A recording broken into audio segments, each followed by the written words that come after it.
சமூக மீடியா சொந்தங்களுக்கு வணக்கம். இன்றைய நாளிலும் மற்றும் ஒரு காணொலி ஊடாக இணைந்திருக்கின்றோம். அந்த வகையிலே வளைகுடா போர்க்களத்தில் திடீர் ராஜதந்திர ட்வீட்ஸ், அமெரிக்க இஸ்ரேல் கூட்டணியின் ஆபரேஷன் ஸ்டெல்த் கேமர் கூட்டு பெருந்தாக்குதல் அச்சுறுத்தல்களுக்கு மத்தியில் வளைகுடா போரை முடிவுக்கு கொண்டுவர அமெரிக்கா முன்வைத்து புதிய முன்மொழிகளுக்கு பாகிஸ்தான் மத்தியஸ்தர் வழியாக ஈரான் தனது அதிகாரப்பூர்வ பதிலை இன்று அவசரமாக அனுப்பியுள்ளது. மற்றொரு புறம் சர்வதேச கடல் விதிகளை அடியோடு காற்றில் பறக்கவிட்டு காசாவுக்கு மனிதாபிமான உதவிகளை ஏற்றி சென்று குளோபல் சுமூத் சர்வதேச கப்பல் படையை இஸ்ரேலிய கடற்படை நடுக்கடலில் துப்பாக்கி முனையில் சிறை பிடித்துள்ளது. 40 நாடுகளைச் சேர்ந்த 100க்கும் மேற்பட்ட மனித உரிமை ஆர்வலர்கள் கைது செய்யப்பட்டுள்ளதால் கோபத்தின் உச்சத்திற்கு சென்ற துருக்கி இது இஸ்ரேலின் அப்பட்டமான கடற்கொள்ளை நடவடிக்கை என அதிரடியாக போர் முழக்கம் செய்துள்ளது. பாகிஸ்தான் தூதரகம் வழியே ஈரான் அனுப்பியுள்ள அந்த ரகசிய பதில் நாளை வெள்ளி மாளிகை சிச்சுவேஷன் ரூமில் ட்ரம் எடுக்கப் போகும் முடிவை மாற்றுமா அல்லது அமெரிக்கா ஈரான் மீது ஆபரேஷன் ஸ்டெல்த் கேமர் தாக்குதலை தொடங்குவது உறுதியா? நடுக்கடலில் 40 நாடுகளின் குடிமக்களை இஸ்ரேல் கடற்கொள்ளையர்கள் போல் சிறைப்பிடிப்பதற்கு எதிராக துருக்கி மற்றும் ஐரோப்பிய நாடுகள் எடுக்கப் போகும் அந்த உறுதியான ராணுவ நடவடிக்கை என்ன? விரிவான செய்திகள் இதோ. Fourth Monkey Connect. AI works for you. உலகம் முழுவதும் தமிழர்களுக்கான AI WhatsApp business connect. Business தேடுறீங்களா? வாட்ஸ்அப் போதும்.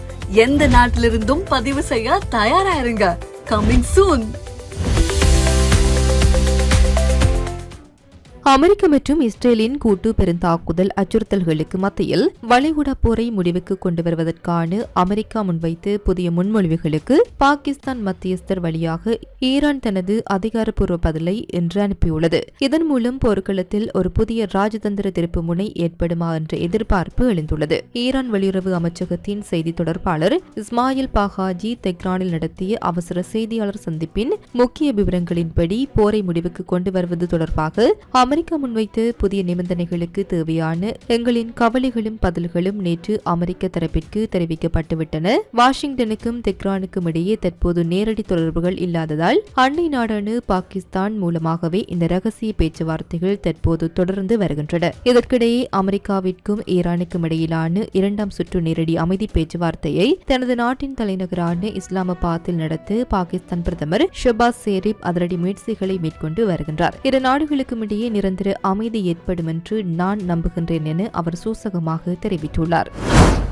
வளைகுடா போர் மற்றும் லெபனான் எல்லை மோதல்கள் உச்சமடைந்துள்ள வேளையில் சர்வதேச கடல் பகுதியில் பெரும் பரபரப்பு ஏற்பட்டுள்ளது. காசா பகுதிக்கு மனிதாபிமான உதவிகளை ஏற்றி சென்று குளோபல் சுமூத் சர்வதேச கப்பல் படையை இஸ்ரேலிய கடற்படை சர்வதேச கடல் விதிகளை மீறி பட்டப்பகலில் அதிரடியாக வழிமறைத்து தனது கட்டுப்பாட்டிற்குள் கொண்டு வந்துள்ளதுடன் கப்பலில் இருந்து 100க்கும் மேற்பட்ட சர்வதேச மனித உரிமை ஆர்வலர்களையும் கைது செய்துள்ளது. பாதிக்கப்பட்ட குளோபல் சுமூத் கப்பல் படை சமூக ஊடகங்களில் வெளியிட்டுள்ள அவசர அலர்ட் செய்தியின் விவரங்கள் மற்றும் அதன் சட்டக்குழு உறுப்பினர் பதரல் நொய்மி அல் ஜசீரா ஊடகத்திற்கு அளித்துள்ள தகவல்கள் இதோ. 4 பிரம்மாண்ட இஸ்ரேலிய போர்க்கப்பல்கள் எங்களது ஒட்டுமொத்த கப்பல் படையையும் நடுக்கடலில் சூழ்ந்து கொண்டன. உடனடியாக கப்பல்களின் இயந்திரங்களை அணைக்குமாறு எங்களுக்கு துப்பாக்கி முனையில் உத்தரவிட்டன. அதனைத் தொடர்ந்து இஸ்ரேலிய கமாண்டோ படைகள் பட்டப்பகலில் எங்களது முதல் படகிற்குள் அத்துமீறி ஏறி வன்முறையை கட்டவிழ்த்து விட்டுள்ளன. இந்த ராணுவ நடவடிக்கையின் போது எங்களது கப்பல்களின் தகவல் தொடர்பு அமைப்புகள் முற்றிலும் முடக்கப்பட்டுவிட்டன. இஸ்ரேலிய ஊடகங்கள் வெளியிட்டுள்ள அதிகாரப்பூர்வ தகவலின்படி இந்த ராணுவ நடவடிக்கை சைப்ரஸ் கடற்கரைக்கு அப்பால் சர்வதேச கடல் பகுதியில் நடந்துள்ளது. தாக்குதலுக்கு உள்ளான கப்பல் குழு சர்வதேச கடல் பகுதியில் இருந்தாலும் அது சைப்ரஸ் நாட்டின் தேடல் மற்றும் மீட்பு மண்டலத்துக்கு உள்ளேயே இருந்தது. எனவே சர்வதேச சட்டங்களின்படி அவர்களுக்கு உதவ வேண்டிய சட்டபூர்வ கடமை சைப்ரஸின் தலைநகரான நிக்கோசியாவிற்கு உள்ளது என சட்ட ஆலோசகர் பதரல் நொய்மி சுட்டிக்காட்டியுள்ளார். தாக்குதல் தொடங்கிய முதல் கணத்திலிருந்தே கப்பலில் இருந்து சர்வதேச உதவிக்கான அவசர அழைப்புகள் விடுக்கப்பட்டு வருகின்றன. ஆனால் இஸ்ரேலுக்கு பயந்து இதுவரை எந்தவொரு நாடோ அல்லது மீட்பு அமைப்போ தங்களுக்கு பதிலளிக்கவில்லை என நொய்மி வேதனை தெரிவித்துள்ளார். கைது செய்யப்பட்டுள்ள 100க்கும் மேற்பட்ட சர்வதேச செயல்பாட்டாளர்களை இஸ்ரேலின் மிகப்பெரிய துறைமுகமான அஸ்டோட்டிற்கு கடற்படை போர்க்கப்பல்கள் மூலம் மாற்றி வருகிறது. இந்த கப்பல் ஆக்கிரமிப்பு நடவடிக்கை இன்னும் பல மணி நேரம் நீடிக்கும் என்றும் நாளை வரை தொடரக்கூடும் என்றும் இஸ்ரேலிய ஊடகங்கள் செய்தி வெளியிட்டுள்ளன.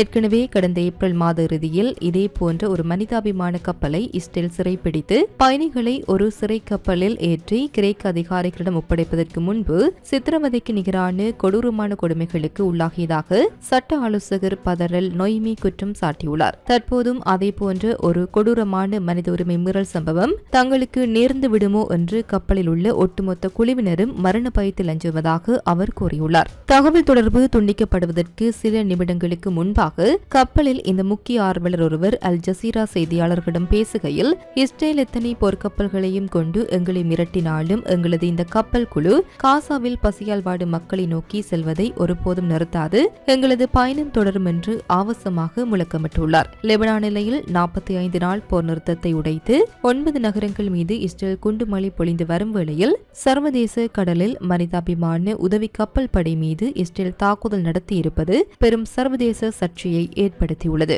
அமெரிக்காவிடமிருந்து டஜன் கணக்கான விமானங்கள் மூலம் ஆயுதங்களை இறக்கியுள்ள இஸ்ரேல் அடுத்த 24 மணி நேரத்திற்குள் ஈரான் மீது ஆபரேஷன் ஸ்டெல்த் கேமர் தாக்குதலை தொடங்க ட்ரம்ப் திட்டமிட்டு வரும் இதே வேளையில் சர்வதேச சட்டங்களை மதிக்காமல் சைப்ரஸ் மற்றும் கிரேக்க எல்லை பகுதிகளில் வன்முறையை கட்டவிழ்த்து விடுவது வளைகுடா போரை ஐரோப்பிய எல்லை வரை விரிவுபடுத்தும் ஆபத்தை ஏற்படுத்தியுள்ளது.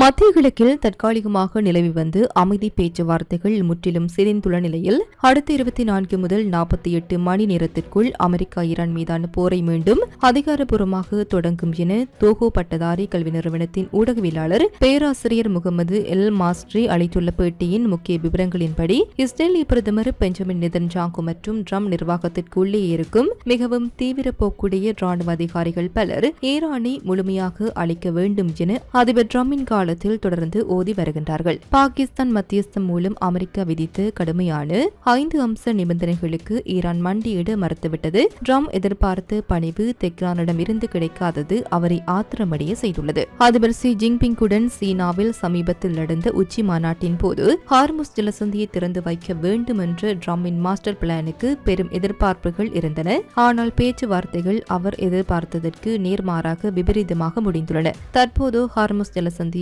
ஈரான் தனது முழு ராணுவ கட்டுப்பாட்டிற்குள் கொண்டு வந்து அமெரிக்க கப்பல்களுக்கு தடை விதித்துள்ளது ட்ரம்பிற்கு பெரும் ராஜதந்திர பின்னடைவை ஏற்படுத்தியுள்ளது. பேராசிரியர் முகமது எல் மாஸ்ட்ரியின் பொருளாதார மற்றும் அரசியல் கண்ணோட்டத்தின்படி ஏற்கனவே $1 டிரில்லியன் தொட்டுள்ள இந்த போர் செலவு அமெரிக்காவிற்கு ஒரு உண்மையான பேரழிவு ஆகும். இந்த நேரத்தில் ட்ரம்ப் போரை முடிவுக்கு கொண்டு வருவதுதான் புத்திசாலித்தனம். ஆனால் அவர் அதை செய்ய மாட்டார். காரணம், இந்த நிலையில் போரை நிறுத்தினால் அமெரிக்க மக்களிடம் தான் வெற்றி பெற்று விட்டதாக ட்ரம்பால் ஒரு நம்பகமான வெற்றி பிரகடனத்தை செய்ய முடியாது. தனது அரசியல் பிம்பத்தை காப்பாற்றவே அவர் மீண்டும் போரை தொடங்குவார். இந்த பகுப்பாய்வை மெய்ப்பிக்கும் வகையில் கடந்த 24 மணி நேரத்தில் பல அதிரடி மாற்றங்கள் நடந்துள்ளன. ஜெர்மனியில் உள்ள அமெரிக்க தளங்களிலிருந்து டஜன் கணக்கான ராணுவ சரக்கு விமானங்கள் டெல் அவிவில் ஆயுதங்களை இறக்கியுள்ளன. செவ்வாய்க்கிழமை வெள்ளை மாளிகையின் ரகசிய சிச்சுவேஷன் ரூமில் ட்ரம்ப் தனது உயர்மட்ட ஆலோசனை கூட்டத்தை கூட்டியுள்ளார். இந்த வாரமே ஈரான் மீதான புதிய கட்ட தாக்குதல்கள் தொடங்கக்கூடும் என ஆக்சியோஸ் அறிக்கை